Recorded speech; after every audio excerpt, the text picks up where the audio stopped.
If the coronavirus has revealed one star over the past fortnight, it certainly has been the southern Indian state of Kerala.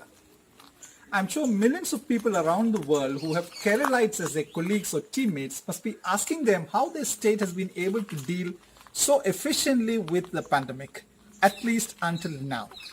This video could be an explainer. But if somebody thought that Kerala has created some kind of a miracle over the past 2 weeks, it would be like seeing the final winning shot in a World Cup final and thinking that it is that particular shot that won the World Cup for that team or the individual. Far from it. To have been in the World Cup final, there must have been at least 20 years of effort from that player or the team. And one must need to understand that background. In Kerala's case, one must go back not 20 years or 200 years, but 2000 or more years to understand how the state is what it is today. I see Kerala has taken 7 steps to stardom. Number 1, exposure. More than 2000 years ago, before the time of Jesus Christ on earth, most of the world was exposed to Kerala thanks to its rich collection of spices on the Malabar coast. The Romans and the Arabs were here, and the Egyptians and the Chinese were here, all for the grand collection of spices from pepper and cardamom to cinnamon and nutmeg. And what did their exposure do to Kerala?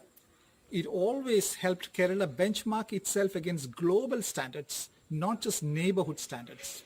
So last year, the Kerala Police Facebook page crossed 1 million likes, overtaking that of the New York Police Department, NYPD. And only 3 days ago, we learned about the sad demise of Kerala theatre actor and movie actor Kalinga Shashi, who recently acted in a Steven Spielberg movie starring Tom Cruise. So these have been the standards that Kerala has set for itself. Number 2, education. Kerala stunned India in the early 1990s when first the Kottayam town became the first town in the entire country to be fully literate. Then Ernakulam district became the first fully literate district in India. And then Kerala itself became the first 100% literate state in the country. And ever since, Kerala has maintained those literacy standards. Now, all of that did not happen one fine morning in the 90s. The German and the British missionaries were here setting up schools across the state. And much before that, the benevolent kings of Travancore and Cochin and some other smaller kingdoms were already setting up schools, even for girls, when that concept of women's education was not prevalent all over India. Now, if you go back 200 years ago, when the Presidency College was being set up in Calcutta in British India, when Calcutta was the capital of the British, a college was being set up right here in Kottayam district from where I'm speaking, the Church Mission Society College, or the CMS College, which even produced a president for India, K.R. Narayan. Appreciate what it was to have a college in Kottayam 203 years back. One has to understand that Delhi's oldest college, Zakir Hussain College, or the Elphinstone College and the Wilson College in Mumbai did not exist at that time. Good education lead to number 3, health. Good education certainly promotes thoughts of good health and personal hygiene, both of which Keralites are famous for. Kerala has consistently led India on various health parameters, including life expectancy, infant mortality rates, and maternal mortality rates. In fact, a girl child born in Kerala's Pathanamthitta district can expect to live well beyond 70 years, about the same age as a girl child born in Washington, D.C. And don't forget, the Washington, D.C. girl has the backup of about $40,000 of per capita income, while the Pathanamthitta girl has to make do with less than $2,000. And speaking about Pathanamthitta district, it mimics on various demographics, even Europe and America and the most developed countries on earth. In the last census, Pathanamthitta district showed a negative population growth, mimicking much of Europe. Good health and athleticism, who do you think of but Kerala athletes like P.T. Usha and T.C. Yohannan? P.T. Usha was the first to come fourth in an athletic event in the Olympics after Milkha Singh. And when T.C. Yohannan jumped an amazing 8.07 meters in the Tehran Asian Games in 1974, it stood for a mighty 3 decades. Number 4, globe-trotting and risk-taking. They go hand in hand. For most of history, people from all over the world came to Kerala. They still do as tourists. But now, Keralites empowered by their education are all over the world, working as nurses in New York, executives in London, businessmen in the Gulf, bankers in Singapore, techies in Australia. And some Kerala businessmen have been so risk-taking, they have traveled all the way from Kozhikode by Uru, the traditional dhow boats, all the way to the Gulf. Some have traveled via land to Surat and then taken the dhows to the Gulf and established thriving businesses there, which have metamorphosed into multi-billion-dollar businesses. Probably risk-taking and traveling was in Keralites' blood for centuries.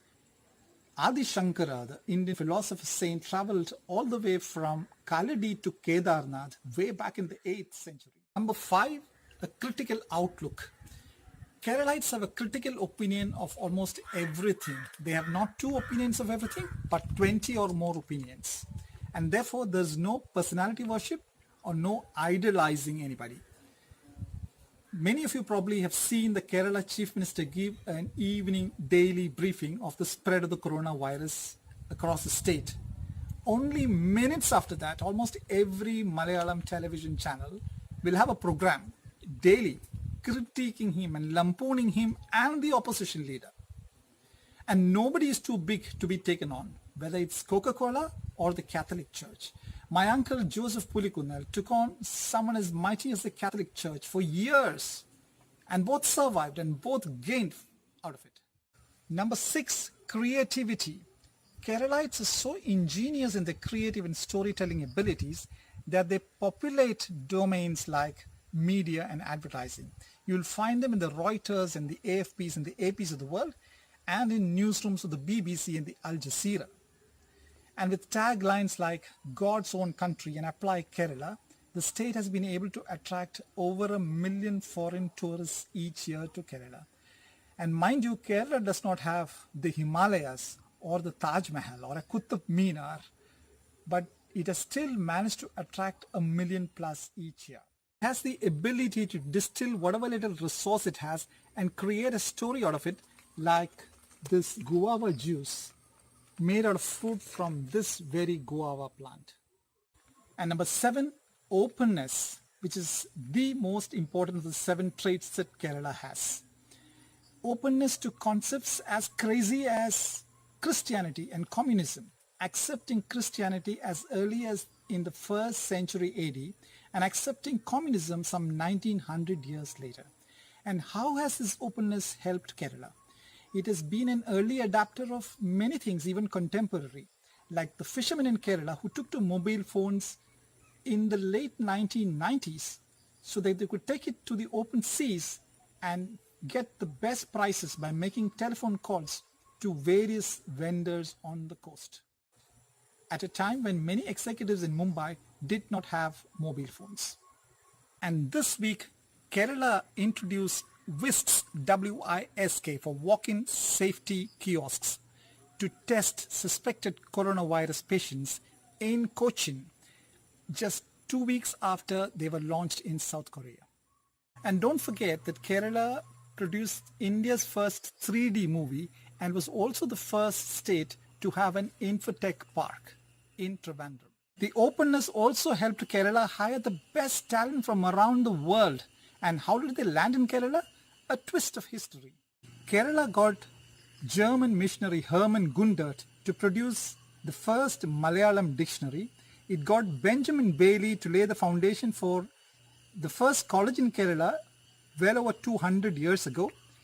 And it got J.J. Murphy, the Irishman, to set up the first rubber plantation in the south of India. And well before all of them, in 1741, when a Dutch fleet led by Captain de Lannoy attacked the King of Travancore's forces at Colachel and got soundly defeated, the King of Travancore did not kill the captain of the Dutch forces, but hired him to train his own military and the Travancore military later won many famous victories. So with this background, I hope you appreciate what the world has seen over the past 2 weeks about Kerala being efficient about handling a pandemic is not a flash in the pan, nor is it something that happened over a fortnight, but it has been the very nature of the ingenious, resourceful Keralite. Thank you.